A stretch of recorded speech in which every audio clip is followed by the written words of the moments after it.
Can't get any better than this.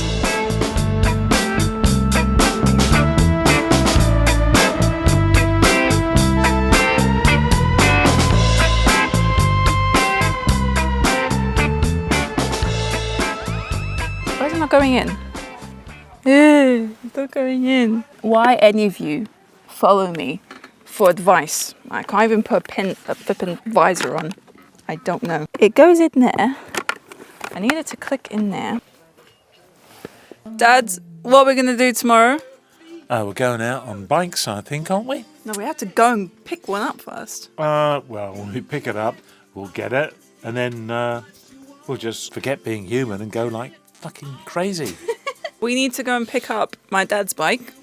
And then there's another bike that we need to pick up. The bike my dad has, 87 euros for an entire year of insurance. Yes. And look at me.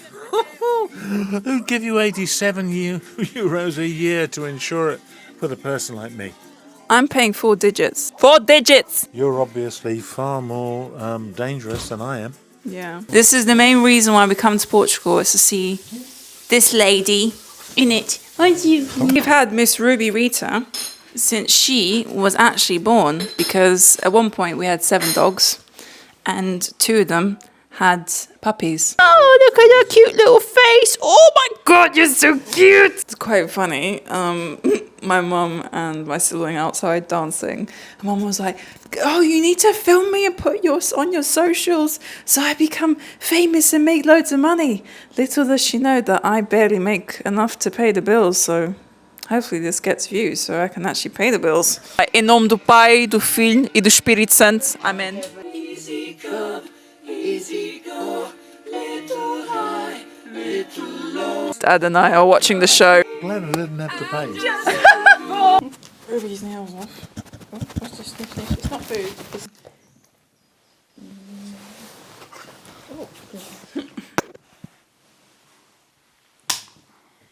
Good girl! Yay! See? There's one thing you can't get in the UK that actually tastes decent, and that is presunto. So, whatever you want to call it in the UK. Go on, Mum. Go and put a like on my video. My mum is my biggest supporter. Aren't you, Mum? I'm telling you now, my mum is the best pillion you could ever have. She will lean in the corners with you. My dad says that sometimes he forgets she's there. So, Dad and I are on our way to go and get his bike. I think we're both just as excited. But anyways, Dad's going to be bringing it back. I'm driving the car back. And once we get home, I will likely take for a little spin, see how I get on, and then later on pick up the second bike.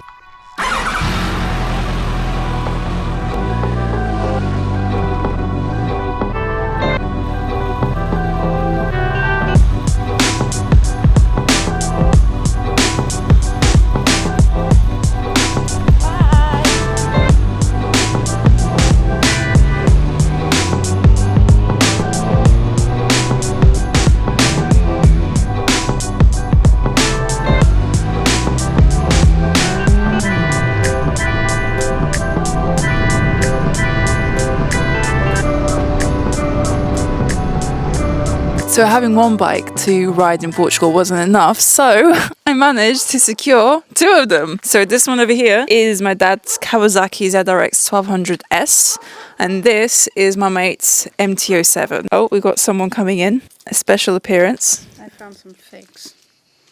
They look a bit clapped. You're clapped. Oh, come back! If all goes to plan, there's a bike event happening in my hometown, so we're going to be going there, and I'm going to take the Kawasaki. So this is the man that created us. Everyone, meet Dad. Dad, meet everyone. Right, let's get these bikes in.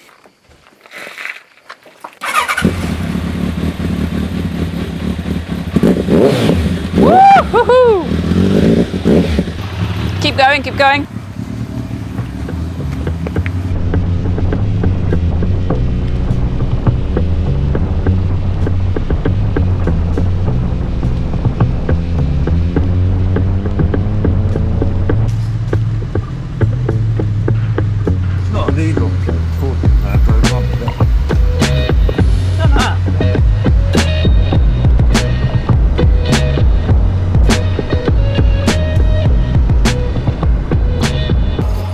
So, Dad and I just went on our first ride together.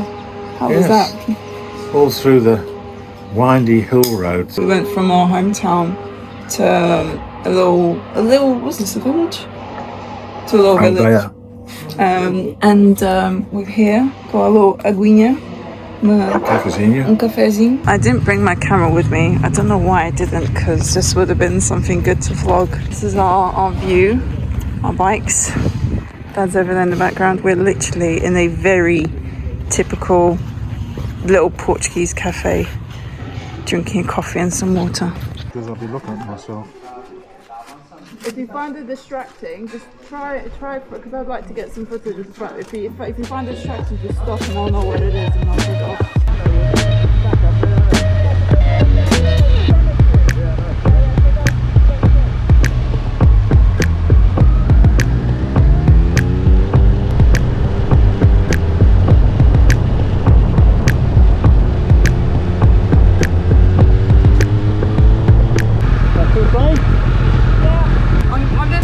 I might come next to you. Do you think I can get footage of us going side by side?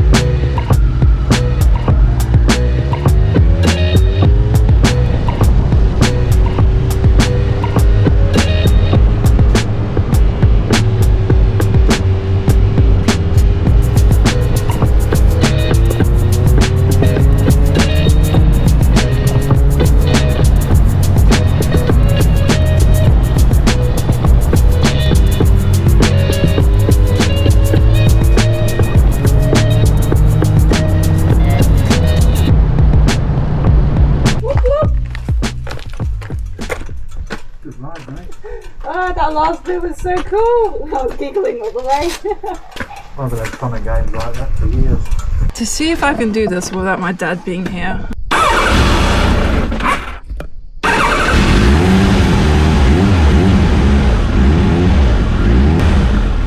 did it! I started it up! Yeah, I mean, even when it's been sitting for about 2 hours or so, need a little bit of training. Yeah.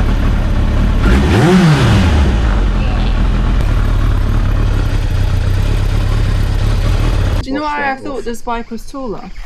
Because for the past 2 years you've had it on the side stand, on the pallet stand. So that's why I was concerned I wasn't going to get my feet down. But then when I saw it yesterday, I was like, oh shit, this bike is low. Today I fulfilled a long-lasting dream of mine, which was to ride with my dad and not as a pillion. So him and I this morning took the bikes out. He went on the Kawasaki, I went on the MT, and we went for a little spin. It was such a special moment. I'm one of 3 kids and all of us ride, but it took 29 years for my dad to be able to finally ride with one of us. And he was telling me earlier today that he honestly didn't think this would ever happen. He didn't think that any of us would really take on the love for motorbikes, but he was quite wrong. We didn't go very far. We went to a little cafe in the village, but on our way back home we had a little bit of a cheeky moment where we were just riding side by side, overtaking one another, and I was giggling in my helmet the entire time. It was so much fun. But anyways, this bike here is something I want to talk about because I reckon 90% of you have never seen one of these before. So this is a 2001 Kawasaki ZRX1200S. So my dad's owned this bike for 14 years and it has been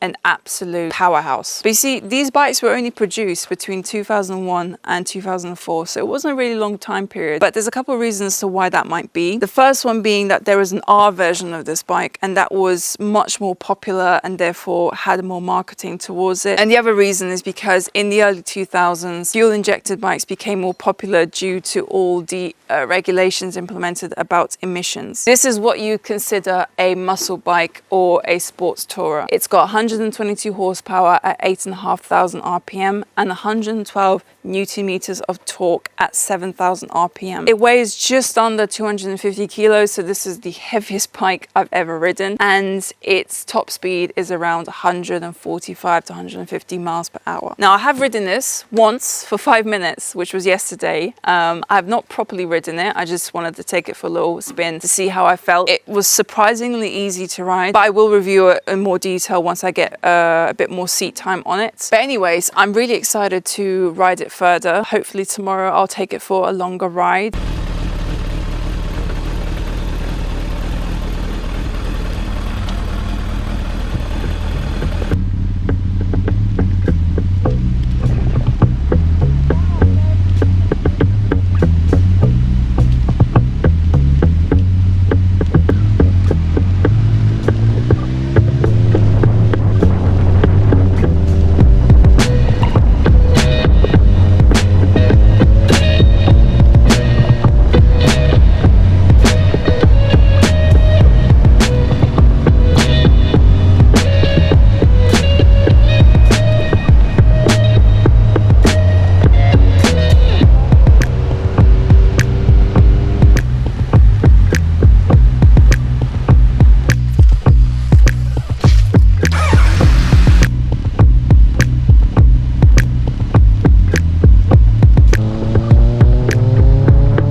I just completed my first longish ride on the Kawasaki. I've been on the road for about half an hour and it was so much fun. I still want to ride it a bit more before I give you my full insight, but I know it's going to be a very, very good review. Currently, I'm in a very popular viewpoint within this region. It's called Mirador do Alto da Meixeira. So this is the viewpoint.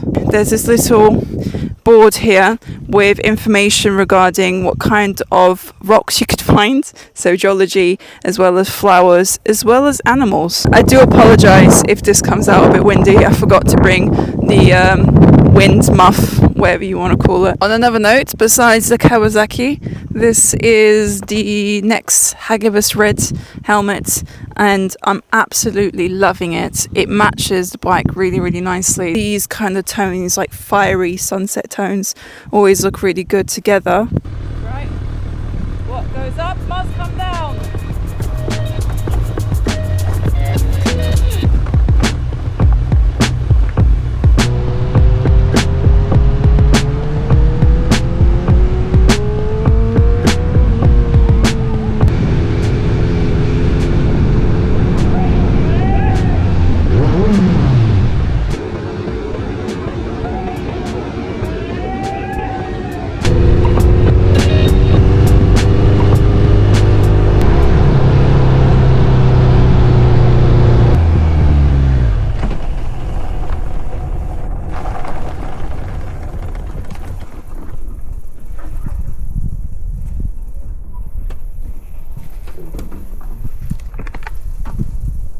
That bike was making a weird noise.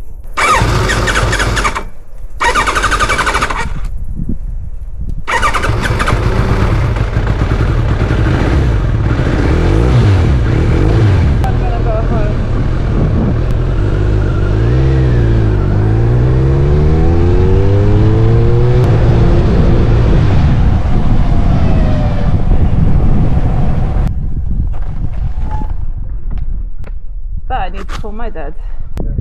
Hello? Hello, you okay? Yeah, the bike is doing something weird. I just went up to the Fonferria, but then this the noise, it sounded sluggish. And then when I was downshifting, because I was going to stop to see what's going on, when I went into first gear, it just switched off. And then no, it did start again. I played around with the choke and then I was revving it until it sounded okay, but it's just done it again. I don't oh shit, I'm out of fuel, that's why. That's why I didn't notice I ran out of fuel.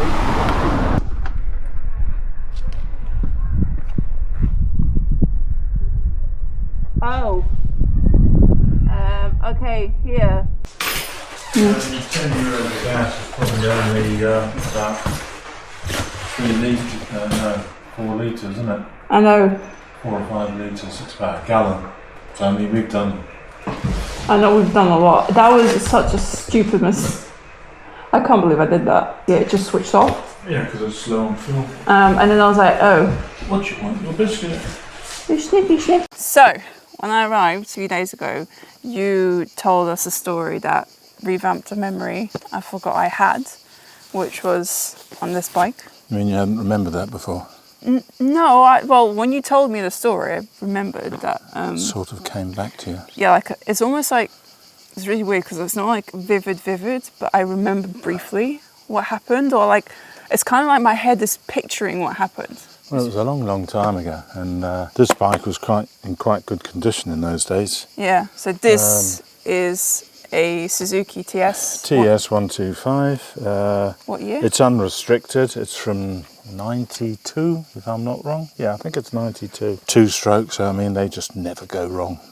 Revs like crazy. When I used to sort of lay on the tank and go flat out on it, probably get about 90, 95k out of it, which is not bad for a sort of semi-off-road traily, but I mean, I used to enjoy fluffing around on this thing. But then I just had this idea one day when your mother was out shopping or something and I was bored, and I thought, I'll take the kids up the hill and down into the valley, because we used to go down there for picnics. Remember, we used to all like hike down there with all the shit on our backs and all the rest of it. Yeah. And I didn't really sort of like think too much about it at the time. I just thought it'd be fun, like, you know. So you were set up here, Right there. right up on the tank, holding on to these bars here, Oh, I remember that. and you were hanging on to those tight as hell. Your sib Isha was here and Spicer was on the back with his foot on the footrests at the back. The pathway is it looks quite simple, doesn't it? Especially in those days, because it was walked down quite a lot. But it's not until you're sort of like halfway down it and then you realise that like the back wheel isn't braking anymore, it's just skidding and sliding. And the front wheel you've got to be very careful with because that's just skidding and sliding as well. So I realised this is a really, really steep little pathway, but I couldn't really stop where I was, so I thought, well, sod it, we'll go down to the bottom. So we got to the bottom, and then it sort of dawned on me, and I looked upwards, and I thought, that must be like about a 1 in 10. The climb to the top was probably 100 metres, so I don't know what that'd be in like 1 in 10 or 1 in 20 or whatever, but I mean, it was steep. And I thought, well, we'll have a go. So the bottom part, which was relatively flat, I had all of you on, and I started opening the throttle, slipping the clutch gently instead of like, you know, just letting the clutch go because I wanted to try and keep the front wheel down with all the weight on the bike, and it just wouldn't move, not with the weight on it. I just surveyed the situation and thought, there's no way I'm getting up there with all these kids on the bike. So what I'll have to do is like get one up here to give me a bit more weight on the front and get the other two to sort of like stand on either side of the pathway and follow us up as we go up. First 2 or 3 meters, it was like quite gentle. But then when the slope started getting steeper, I had to start giving it more on the throttle. And you were just hanging on here and giggling like a lunatic. And like the front was coming up and then I was leaning on top of you and it would go back down again. And I just managed to get the bike into a momentum where it was probably almost on the red line, but still giving lots of traction at the back. And with us both leaning forward, we managed to get right to the top. But the noise, I mean, it was just literally revving like a lunatic. And the smell and the smoke, you know, from the two-stroke oil. I can still remember it now, you know, that's why I'm breathing like that. I mean, I looked down and there's like your brother and your middle sib running up going, you made it, you made it, you made it. We all piled back on it at the top of the hill there and then came back down the hill. Oh, so I've had a wheelie experience beforehand and I never knew. Yeah, well, you know, you were probably laughing so much you probably didn't even realise, because I mean the front end was actually sort of like pattering, you know, leaving the ground, and then you lean forward a bit more and try and get a bit more weight on there. Well, at that age I wouldn't even know what wheelie was. But this bike, I had lots and lots and lots and lots of fun with this thing. Obviously you haven't ridden in, what, 3 years? And this is the first time you've got back This is the on first time riding for 3 years, yeah. Since all of this business here. The scar's still there. Yeah. Dad had spinal surgery a couple of years ago. How was it to get back on the bike after that long? Obviously it's heavy, but yeah, I mean, once you get on it, it's like anything else, isn't it? And then the only thing I found was that I was like misjudging entrances, going into the bends, not finding the apex, and like braking probably a bit too much. If I go for a couple of rides a day for the next 2 or 3 weeks, I'll probably be as quick as I was before, but don't tell your mum. I think it's more or less beer o'clock if it's the weekend, isn't it? What time is it? 6 o'clock? Oh, it's 5 o'clock somewhere in the world. Since I'm here and the camera's set up, I'll also share some very unfortunate news. The motorcycle event that was going to happen in my hometown has been cancelled. The whole country is in a high wildfire risk alert, so they decided to cancel it. I actually passed by the entrance of the venue today. There's always next year. I'll definitely be here for next year. How am I going to do this? I've got 3 bikes to put. This one is not going to come back out now for the rest of my trip, so I'll reverse this one in. Oh, here we go. See, if the tyres weren't as flat as they are right now, this would be easy. That's very CID. Brake is the last thing I need right now. Don't know what I'm on about putting all the bikes back. Kawasaki needs to stay out because I might be taking it tonight. Currently walking down to the spot that my dad was talking about when he was telling the story of bringing the bike up and down. onde a Suzuki. Eu não sei se eu já te cheguei a contar, mas esta zona aqui estava toda queimada. A sério? Estás a ver estas árvores? Tem uma tonalidade mais escura. Yeah. É porque queimou. Eu estou mal ainda.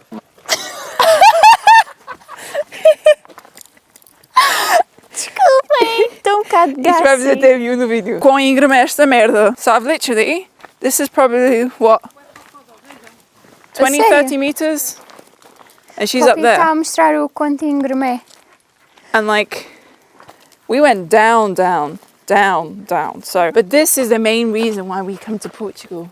Do you see? Oh, I didn't introduce, this is Luana. My Hi. bestie. She is part of the furniture in our house here in Portugal.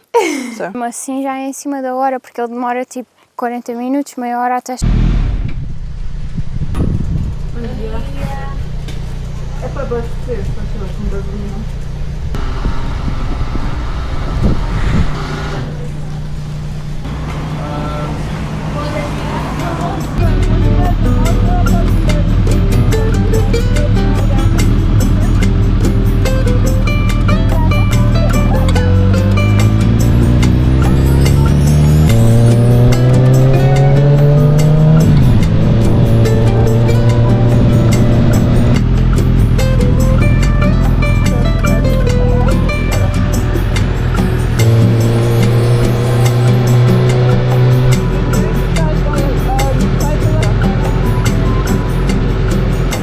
Vida, bem gostaste. Ai, agora é para dentro, caralho. We're here eating this staple, bifanas. Pena é que os meus pais não têm mostarda como deve ser, têm mostarda inglesa aos franceses de merda. Sorry, I'm too Portuguese for that type of mustard. It took you a very long time to cut the bread and it's wonky. That's okay, I'm not straight. Get our bread. This is our bifanas. Slop it up. Malta, é assim que se faz uma bifana. Se vocês não estão a fazer assim, estão a fazer errado. Pica, pica. Está-se bem no Algarve, malta. Está-se bem no Algarve. There's something about Portugal that many people find weird. Is there's men that come about in the beach and they sell donuts. But these are not. They're called bolas Berlin, and you can get them with different fillings. I always go for the OG, which is with custard. It's not the same custard that you get in the UK. It's considered a criminal offence to come to the beach and not eat a bola Berlin. A Luana está bem bonita hoje. Thank you. We've arrived at the medieval fair. We just ate uma sandes de porco, Pork sandwich and then we're going to eat a crepe, a pancake. made on the fire. This is isto é tipo uma zona medieval, não? Yeah, é tipo uma medieval town Yeah, it's like a medieval town. with Like Islamic influences. Yeah, dá Yeah. bem anos atrás. we've got a really good tour guide. Johnny knows everything. Yeah. So Johnny's telling us where all the good sangria is.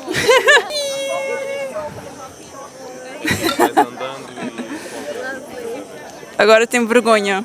Não, não tenho. Não é porque as pessoas estão a olhar.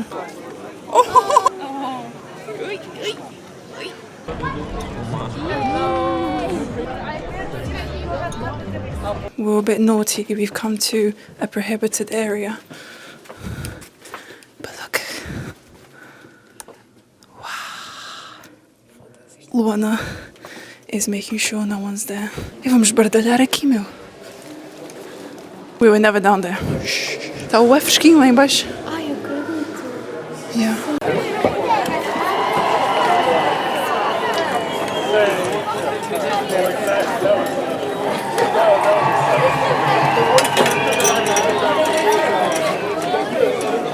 I look like I'm glowing. I'm not. I'm sweating.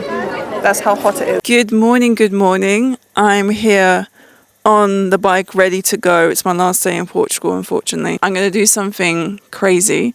I'm going to go to California. All I'm going to say is that I'm not going to say anything else, but I am going to go to California. There. I'll see you there.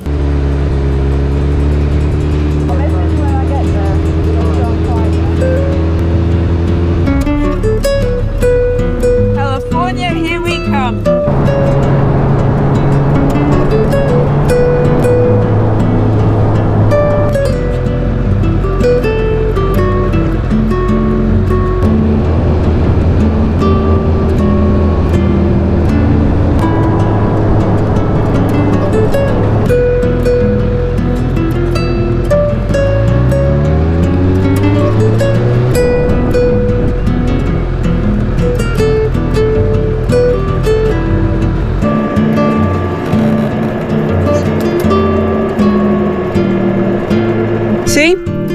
9:50, 10 to 10. Did it in less than an hour. So, welcome to California. This is the OG California, not the one that the Americans stole. Obviously, this whole journey was for shits and giggles. I'm literally in the middle of nowhere. It took me 40 minutes to get here. I'm in deep, God knows where. I barely have any reception. You know, it's quite iconic. You come to Portugal and you're literally in the middle of nowhere, and there's a place called California. I mean, Portugal is quite known for having the weirdest names. Just on my way here, there was a place called Coruja. There's one place called Lettuce, Mountain of the Little Girls. That doesn't sound very right. Valley of the Jew. I mean, the list goes on. I think by far this is one of the most iconic ones. Anyways, I'm gonna get some pictures of me sitting on the bike and go from there.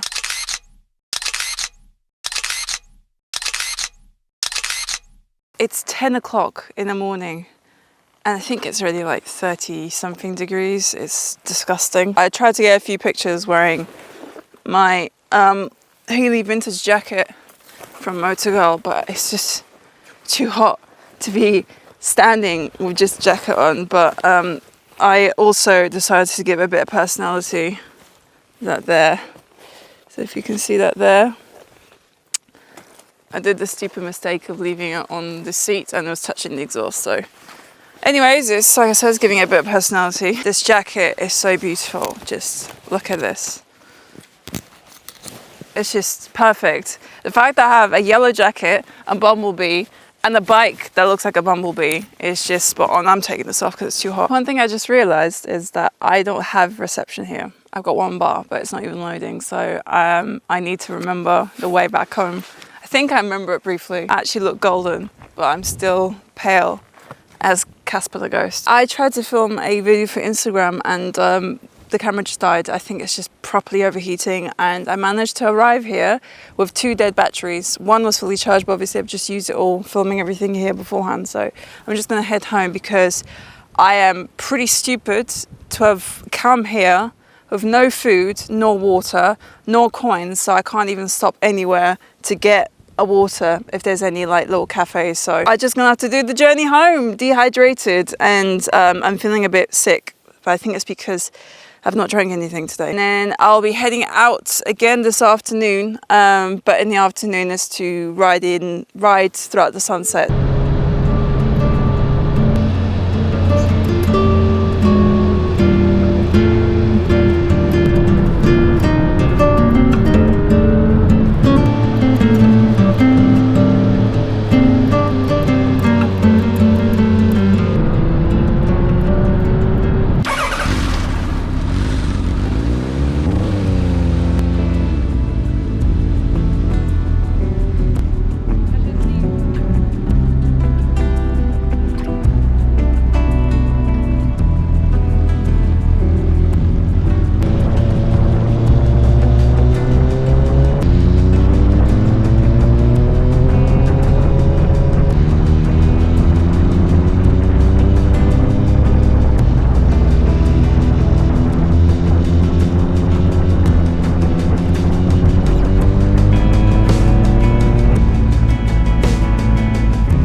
This is actually the best decision I made for today, to end my journey with a bike ride and to rise chasing sunsets. Last time I actually came here was in 2020. My dad and I decided to go for a little spin. 4 years down the line, I'm bringing the bike myself. Can't get any better than this. Come to see the sunset.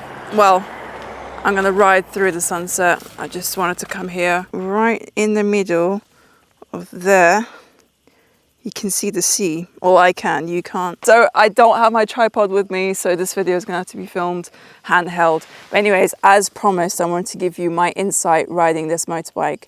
Now, considering the fact that I back home have a CBR, a 2019 CBR, which is fuel injected, all the modern stuff that most bikes have nowadays. In comparison to something like this, which is an absolute tank, it's 24 years old, the same age as me. It's carbs, it's 250 kilos, that's 40 kilos heavier than my CBR, and that's a 1200cc bike. It's a big difference. There's a lot of differences here, but I was pleasantly surprised and shocked at just how easy I grasped riding this. I honestly thought it was going to be a slight struggle. This has got to be one of the bikes that I've had the smoothest power delivery ever. It's insane. You know, when my dad told me that he was going to get this bike sorted for me to be able to ride when I came over, I was super stoked, super stoked and really excited. But at the same time, I was terrified. The fact that it's double the cc's, it's 40 kilos heavier than my CBR, it's not fuel injected, it's my dad's bike, I don't want anything to happen. But it's just been so smooth. There's only been a few occasions where I nearly dropped the bike. I don't really have anything negative to say about the bike, to be honest. I mean, the clutch is quite heavy in comparison to mine. The gear shifter as well, you have to properly kick it in, otherwise you go into neutral. But everything else is just, it's such a fantastic bike. When it was confirmed that I was going to ride the bike, I did a bit of research because I didn't want to just ride this bike and not understand anything about it. And the one thing I noticed that this bike wasn't very popular. And I was thinking, well, was it unpopular because it was a bad bike? And that wasn't the case whatsoever. Like I mentioned before, there was the R version of this, and that was more popular, received more marketing, etc. And also, you know, with the rise of the fuel injected bikes, this was something that was not worthwhile continuing. But it's an absolute powerhouse, absolute powerhouse. Like my dad, he took it to the mechanic to get it all tickety-boo so I could ride it without an issue. And he said the engine on this is impeccable. He said it will last easily another 10 years, which is great because that means I'll have this bike for a long period of time. And yeah, I just absolutely love this bike and I can't wait to come back to be able to ride it again. Another thing that's really weird, it seems like everything aligns for this specific moment. You know, my dad's obviously had this bike for 14 years, but when I came here last month to Aveiro with Nex, I requested this helmet specifically months before my dad's got the bike sorted. But it's so funny because as soon as my dad said, I'm getting this bike ready for you, and they were going to give me this helmet, I said to them, look, do you know what, can you please send it to my house in Portugal and not send it to the UK?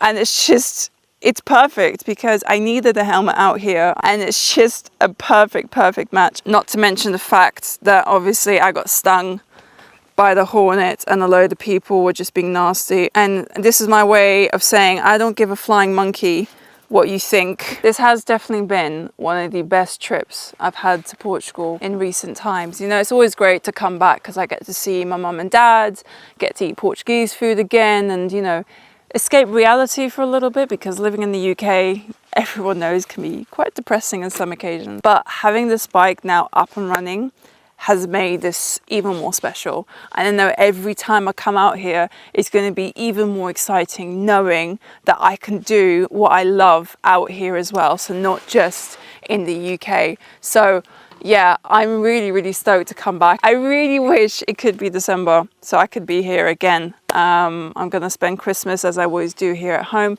but I've got some really exciting plans for December and I just can't wait for it to come.